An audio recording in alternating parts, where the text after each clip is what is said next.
The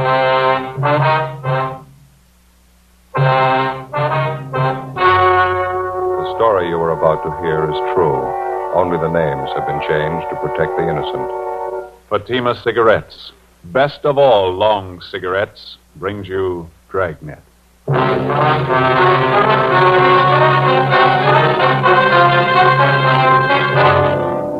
You're a detective sergeant. You're assigned to robbery detail. For 3 months, you've been tracking a pair of hold-up men. There's no pattern to their operation. They're young. They're brutal. Your job, stop them. You'll be amazed when you compare Fatima with other long cigarettes. You'll find they now cost the same. But in Fatima, the difference is quality. You see, Fatima is the quality king-size cigarette because it contains the finest Turkish and domestic tobaccos superbly blended. And Fatima is extra mild with a much different, much better flavor and aroma than any other long cigarette. So compare Fatima yourself. Fatimas now cost the same as other long cigarettes, but your first puff will tell you... Ah, that's different. Yes, in Fatima, the difference is quality. Ask your dealer for Fatima, the quality king-size cigarette. Best of all long cigarettes. Start enjoying Fatima tomorrow.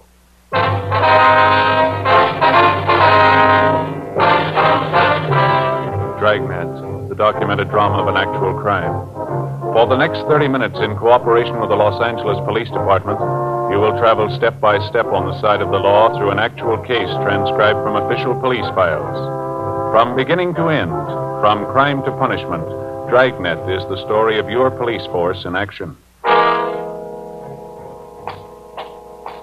It was Sunday, March 3rd. It was raining in Los Angeles. We were working the night watch out of robbery detail. My partner's Ben Romero. The boss is Harry Didion, captain of robbery. My name's Friday. I was on the way back from the neighborhood bakery shop, and it was 8:45 a.m. when I got to Collis Avenue. Number 4656.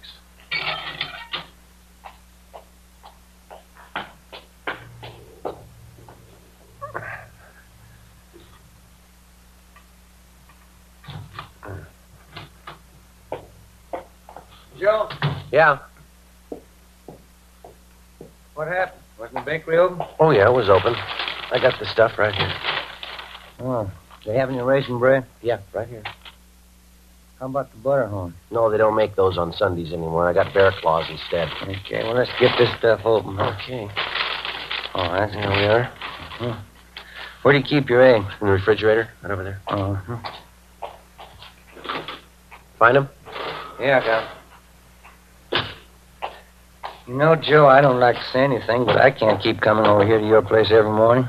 Well, it was your idea. Nobody asked you. Yeah, but I know how you are. You don't know how to cook a decent breakfast for yourself. Is the coffee ready yet? No, it's not perking yet. Hey, you sure there's nothing wrong with this pot? It's been on for 10 minutes. Yeah, well, you forgot to plug it in. Oh, uh-huh. Now, let's see. Well, what do you want? Well, better put the toast on. You always make the toast before you cook the eggs? Yeah. You remember yesterday the toast was pretty cold. Oh, yeah, that's right. I better hold off for a minute. Yeah. Scrambled eggs okay? Well, we had them yesterday. Oh, yeah, that's right. Is that the only way you know how to fix them?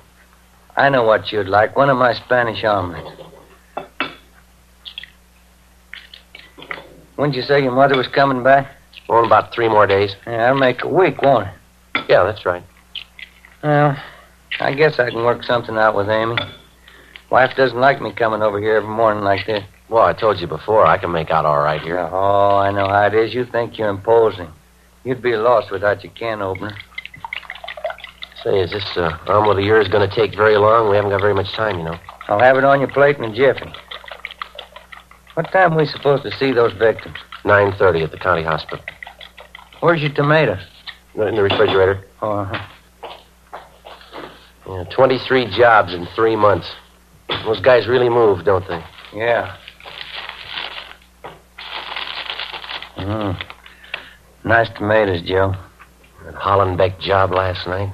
Vicious punks. Yeah, there's no reason to work the old man over the way they did. What'd the doctor say? Well, he's going to get over it all right, but they kicked out all of his front teeth. He's 50 years old. Same M.O. Every job. Aren't you going to peel those?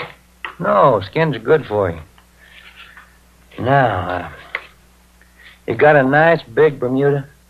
Bermuda onion. Oh, yeah. I'll get you one. Kids. 19, 20-year-old stick-up artists. Knock a man's senses for $50. Robbing, slugging, kicking their way around the city. Yeah. This'll be one bunch I'll be glad to catch up with. Here's your onion. Good. Well, now, wait a minute. You're going to peel that, aren't you? And lose half the flavor? I don't know. I always peel them. I see now. There now. Now mix the whole works together.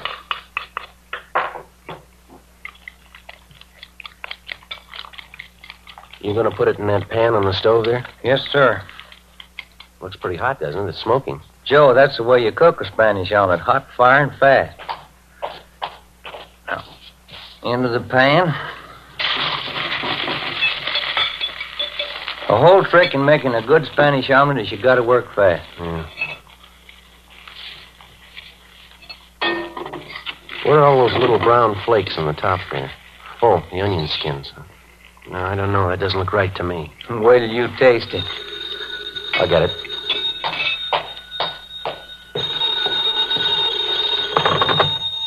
Friday talking. Elton Young, Joe. Romero there with you? Yeah, he's here. You two are supposed to see those robbery victims at the county hospital this morning, aren't you? Yeah, at 9:30. Well, cancel that out. Gonzalez and Powers are covering on that. Yeah, how come? Just got the call. South Grand and Colonial, 211 on slugging. Same description. Looks like the kid bandits. All right, we'll get right on it. It's a newsstand near the corner. Right. Bye. Look at that, Joe. I just took it out of the pan. Yeah, Best Spanish omelet I ever made. that's too bad. We're not going to have time to eat it. 8:55 a.m. We left the house and drove to the scene of the holdup, one door from the corner of South Grand and Colonial Avenue. The victims were Mr. and Mrs. John Wilden, proprietors of a small newspaper and soft drink stand just off the intersection. Mrs. Wilden was being carried to a waiting ambulance when we got there. She was unconscious. From her forehead to her chin, her face was a swollen mass of welts. Her nose had been broken, and she had fractures of the jaw and cheekbone. Her husband, John Wilden, age 56, had a single bruise on his forehead over his left eye. We questioned him after the ambulance attendants gave him first aid. His description of the holdup men tallied almost perfectly. One was a redhead, other one had dark hair. Both about the same height. I'd say they're as tall as you are, officer. Righteous, Joe. Kid bandit. Yeah. Had you ever seen either one of these men before, Mr. Wilden, around the neighborhood, maybe? No, never did. I don't know why they picked on Madeline and me for a holdup. We've never been robbed before. We just got this little hole in the wall here. Don't see how it could look worthwhile to any crook. You usually open up this early on Sunday morning? Oh, yeah, Sunday's one of our big days. You see, we handle all the Sunday papers. You get our big trade from the people going to church up the street there, St. Joseph's. Yes, sir, I see. After the church lets out, most of the people head down this way and pick up the Sunday papers. We sell about 15, 20 papers after every Mass. It's a nice little business, you know. We close up after 12:15. Well, when did the holdup take place? Can you remember that, sir? Well, I'd say 8:30, a few minutes after. I went down to the Athens Cafe down the street there. I wanted to get some change. I left Madeline here to handle the counter. Madeline, that's my wife. Yes, sir. And when I got back, she wasn't behind the counter. I took a look behind here and saw her cash box laying on the cement there, empty, and I didn't know what to think. Mm-hmm. What'd you do then? Well, I pushed through this door here. It's a little dinky storeroom just back at the counter. It's where we keep our supplies, candy and soda water. I see. You mind if we take a look, sir? No. Come right ahead. Mm-hmm. You see, when I came in, first thing I saw was Madeline. That's my wife. And she was lying there on the boards moaning, had her hands over her face. The two young fellows were standing over her, and both had guns. Mm-hmm. What did they do when they saw you? And they grabbed me and asked for money. I told them I didn't have any. I began to holler for help. One of them slugged me with his gun, and then they ran out. I'm still a little shaky. You mind if I sit down a minute? Go ahead, sir. Oh, here. Let me get this box for you. Thank you. Say, I wonder if we could get you some water, or maybe a cold drink from the cooler. Oh, no. But you'll find a half pint behind those cases over there, a little brandy I keep put away. Over here? Yes, that's right, behind those cases. No, I don't usually drink on Sundays. This is an exception, I guess. Here you are, Mr. Weldon. What's that on the floor there, Ben? No, near your foot there. Wait a minute. Let's see. The light's not very good. It's a book of matches. Yeah. Are these yours, Mr. Weldon? These matches? No, I don't carry them. Well, your wife's, I guess, huh? I don't think so. Neither one of us smoke. What's that ad printed on the back here? Big Ten Cafe, steaks, chopped short orders, open all night, West Pico. Do you handle cigarettes and cigars here, sir? No, sir.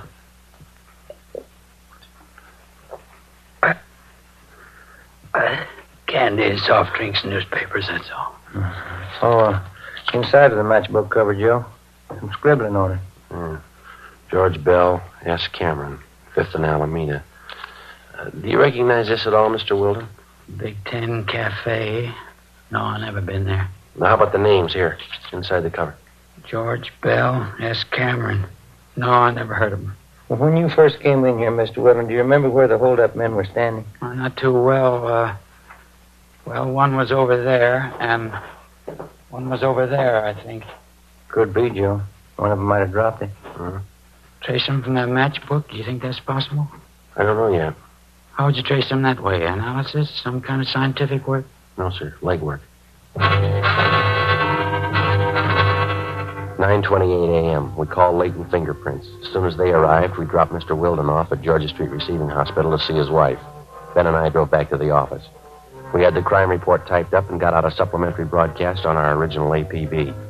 We asked Frank Cunningham and R&I to run the names George Bell and S. Cameron through the files for a possible mate. We checked for the restaurant advertised on the cover of the matchbook, the Big Ten Cafe.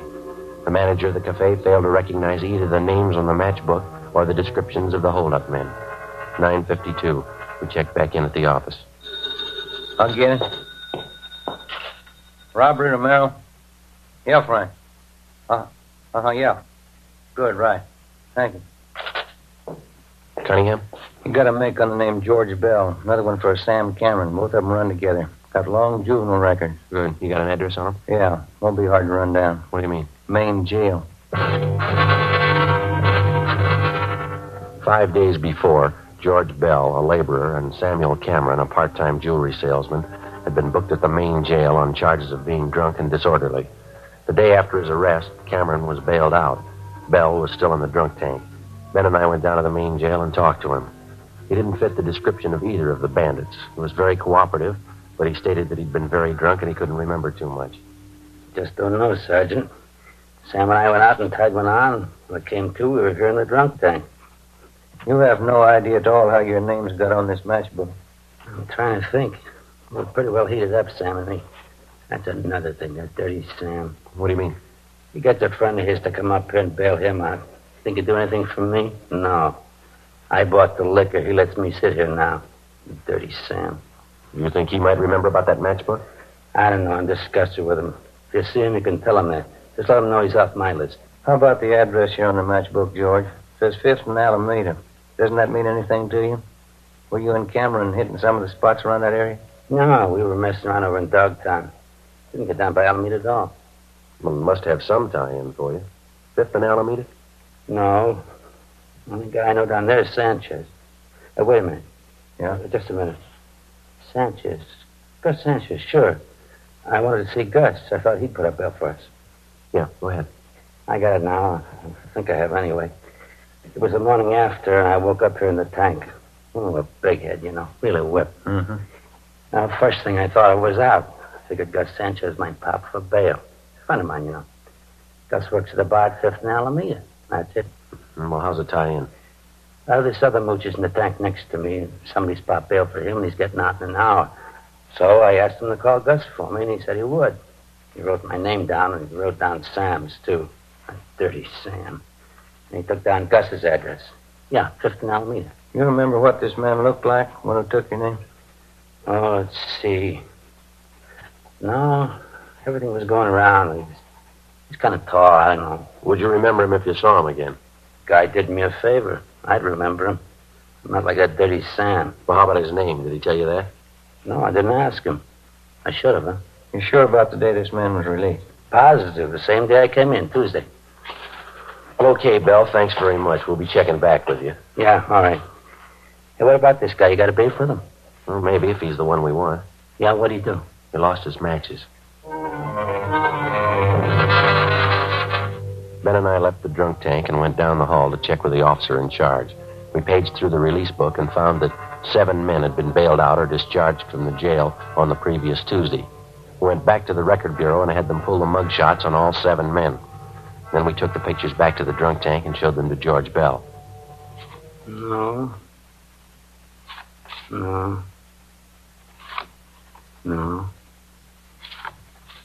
Yeah, this one, I think.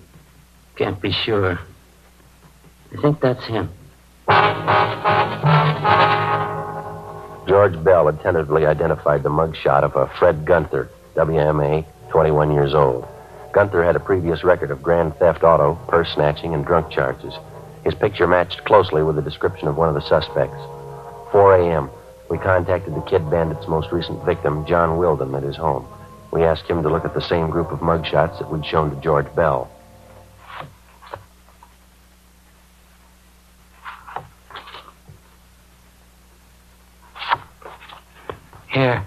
Here, this here. He's one of them. You sure, Mr. Wilden? He's the one who slugged me. Who is he? His name's Fred Gunther. Oh, then you know him. You want me to identify him? Yes, sir, when we find him.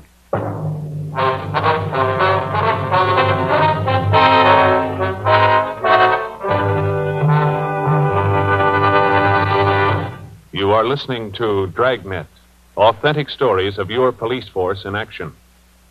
Now, here's an authentic report from Fatima Cigarettes. 1949. Fatima more than doubled its smokers coast to coast. 1950. Another record-breaking year, with more long cigarette smokers insisting on Fatima quality than ever before. In 1951, enjoy Fatima quality yourself. Yes, friends, in Fatima, the difference is quality. Quality of tobaccos. The finest Turkish and domestic varieties, extra mild and superbly blended, to give you a much different, much better flavor and aroma. Quality of manufacture.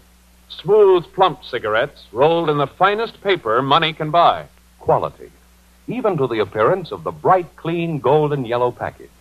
Carefully wrapped and sealed to bring you Fatima's rich, fresh, extra mild flavor. Compare Fatima yourself. Fatimas now cost the same as other long cigarettes, but your first puff will tell you... Ah, that's different. Yes, in Fatima, the difference is quality. Start enjoying Fatima quality yourself. Insist on Fatima, the quality king-size cigarette. Best of all long cigarettes.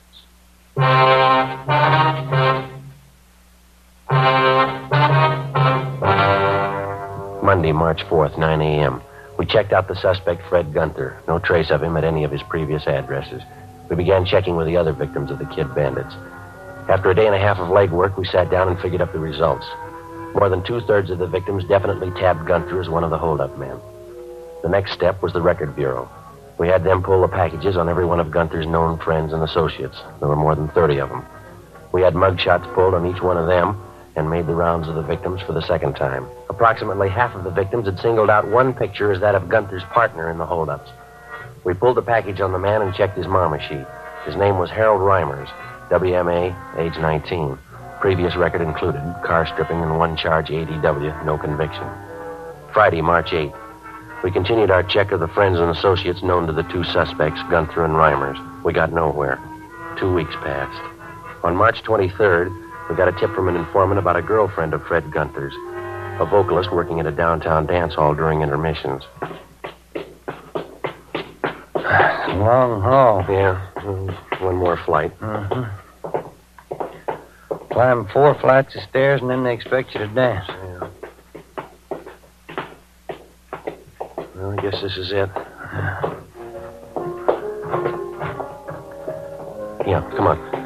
Big enough floor, huh? Well, it shows a little wear. The place has been here for years. Look at those walls and that ceiling. Sure could use a fresh coat of paint. Is her name Stanley? Is that right? Yeah, that's it.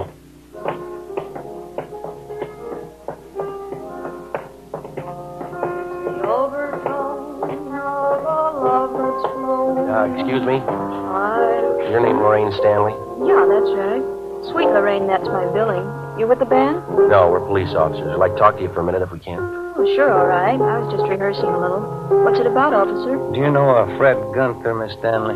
Fred? Yeah, I know him. I used to be engaged to Fred. You happen to know where he is now? No, I don't. Guess I haven't heard from him in 3-4 months. Usually looks me up when I'm in town. Maybe he's sore about something, I don't know. Has he contacted you at all? Not since I got back from Bakersfield a month ago. I played 32 weeks in Bakersfield, the Ramble Inn. Sure hated to leave, nice place. Mm-hmm. Where does Gunther stay in town? Do you happen to know that? Used to be that hotel on South Flower. Called him there, but they said he moved. Used to like Fred a lot. Not enough to marry him, though. Do you have any idea where he might have gone, where we could contact him? No, I really don't. Nothing wrong, is there, about Fred, I mean? No, it's just a routine investigation. We'd like to talk to him. What's it about? Can you tell me? It's a robbery investigation. We want to locate Gunther. Do you happen to know any of his friends here in the city? No. Maybe that's why he didn't call. He's in trouble. Mm-hmm. Robbery? Is that it? Well, we just like to talk to him, that's all. Well, if he's done something wrong, I'm not going to hide him. I can't afford to get mixed up in it. I've got a career to think about. I've worked too hard to throw it away. Well, how about the places Gunther usually visits, Miss Stanley? Bars, restaurants. You know any of those? Yeah, I remember a few. I can give you the names if you like. Poor Fred. I hope he didn't do it for me. Ma'am? Well, Fred says he's in love with me. I don't know. He thinks I want money. Maybe that's why he's doing it. I told him, but he never believed me. All I want is my career.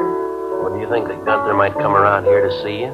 Probably. He usually does when I'm in town. How about where you're living? I'm staying at a different hotel this trip. He doesn't know where it is. Poor Fred. He's going to be awfully disappointed. Hmm? How do you mean? Oh, he said he was going to get money and buy a ring. He's going to marry me this time. Poor Fred.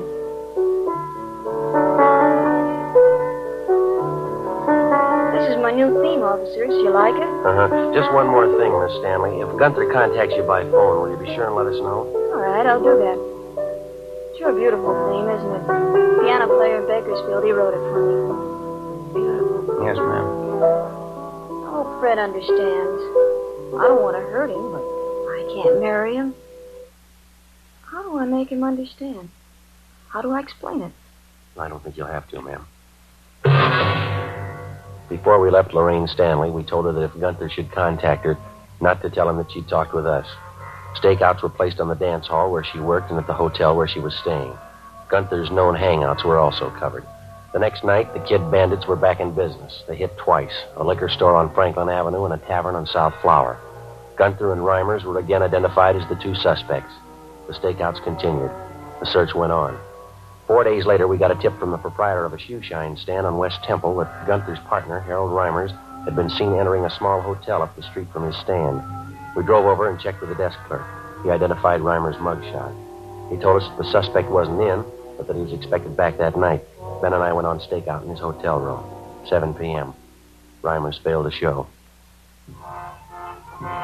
Getting a little hungry, Joe. You? Yeah, what time you got now? 20 after 7. Stomach's starting to growl. Hey, what's that, a parade? Well, I don't think so. Let's see. Oh, it's the Salvation Army Band. Oh, yeah, Saturday night. Might as well check the office, huh? See if we can't get a relief. Yeah. Would you get me Michigan 5211, please? Michigan 5211. Yeah, we'll pay for it, thank you. Would you close the window, George? A little noisy. Yeah, okay. Robbery, please. Yeah, Young, this is from Merrill. How's that? You sure? Okay, thank you. Gunther and Reimers, they pulled a holdup down South Main. When? 20 minutes ago. Gunther got away. Yeah. They got Reimers. 7:45 p.m. Ben and I got back to the city hall and went to the interrogation room. Together with Young and Carr from robbery, we tried to question the suspect, Harold Reimers. We talked to him for over an hour. He refused to tell us anything. We took him to the main jail where he was booked on 211 PC. 9:15 p.m. We went back to the office. I'll get it. Robbery, Romero. In just a minute. For you, Joe. Okay, thanks. Friday talking. Sergeant, this is Lorraine Stanley. Yeah, Miss Stanley. I'm over at work. The dance hall, you remember? Yes, ma'am. Anything wrong? Well, Fred just called me, Sergeant. I told the officers here. Fred Gunther? Yes, ma'am. Where is he? Did he say? No, all he said was he wanted to see me. Yeah? He said he was coming right over. 9:25 p.m. We called the men on stakeout at the dance hall and alerted them. Elton Young, Ben, and I got in the car and drove over. We checked with the detail on stakeout. Gunther hadn't been spotted, but because of the large crowd entering and leaving the dance hall, it was possible that he could have gotten in unnoticed. We talked to the Stanley girl. She hadn't seen or heard anything further from the suspect. Ben and I staked out in her dressing room where Gunther said he'd meet the girl. It was a small converted storeroom at one end of the dance floor, just behind the bandstand. Lorraine Stanley was on during the intermission. We waited. What have you got, Joe? Almost 10:30. This guy must feel pretty sure of himself. He pulls a robbery, he's almost picked up, and 3 hours later he makes a date to show in a public play. Well, he hasn't shown yet. I'm not too sure about that Stanley girl. How do you mean? Well, if she's that big an attraction for him. This is the only way out, huh? Besides that fire escape off the alley. Yeah, Young's covering the alley. Come on. Down here, Joe! He got by me. He's up the alley behind one of those trucks. He can't go far. That's a dead end. Stay here, Young, and cut him off. You all right? Yeah, he slugged me, knocked me down. I didn't see him in the dark. Come on, Ben. Yeah. Easy, huh? Sure dark. Yeah. Watch it behind that truck! Make room! I'm coming out! Watch it, Joe! Missed him. Coming at you, Young!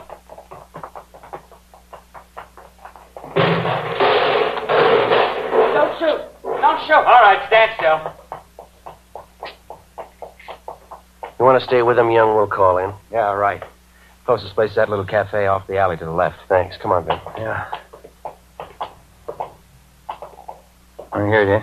Yeah, I guess they got a phone inside. Come on. Wait a minute. As soon as we get Gunther downtown, we're going to come right back here. What for? Take a look at that fry cook in the window there. Yeah, what about him? That fella makes a Spanish omelet exactly like I do. The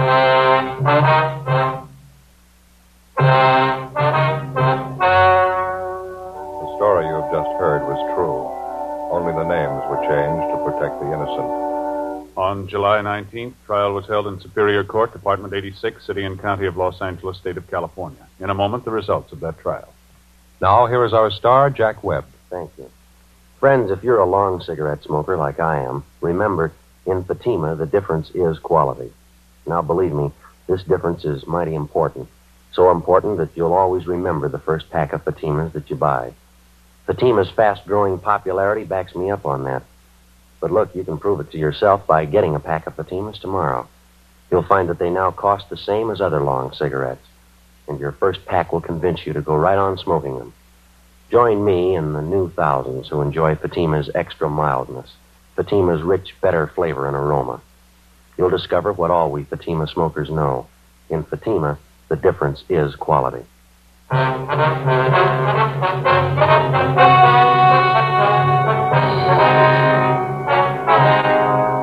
Fred Gunther and Harold Reimers were tried and convicted on several counts of robbery and assault. They received sentences as prescribed by law, and are now serving their terms in the state penitentiary.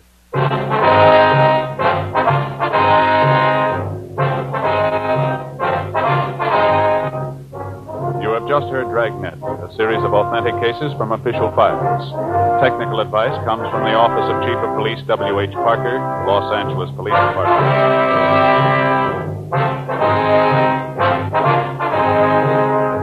Fatima Cigarettes, best of all long cigarettes, has brought you Dragnet, portions transcribed from Los Angeles.